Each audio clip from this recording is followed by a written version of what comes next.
Programang ito ay rated SPG. Striktong patnubay at gabay ng magulang ang kailangan. Maaaring may masiselang tema, lengguwahe, karahasan, sexual, horror o droga na hindi angkop sa mga bata.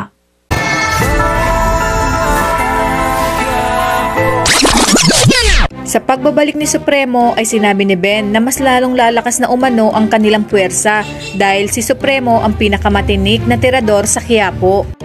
Ayon kay Supremo ay darating sila doon ngunit may kailangan lang siyang tapusin.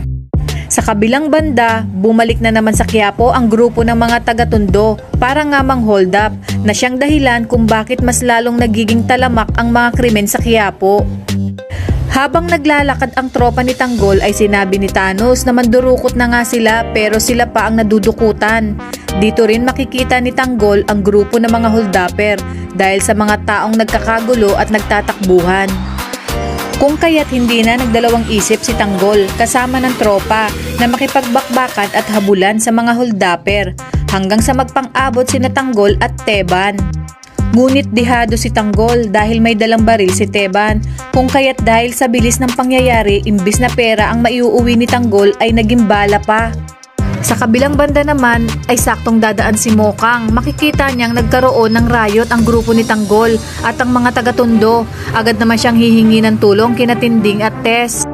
Dito na rin nga makikita ni Supremo na si Tanggol pala ang siyang anak ng kanyang kapatid na si Rigor. Si Supremo na kaya ang magiging kakampi ni Tanggol sa lahat ng hindi magandang ginagawa ni Rigor kay Tanggol? Kaya marami pa tayong dapat abangan dito lang sa FPJ's Batang Quiapo.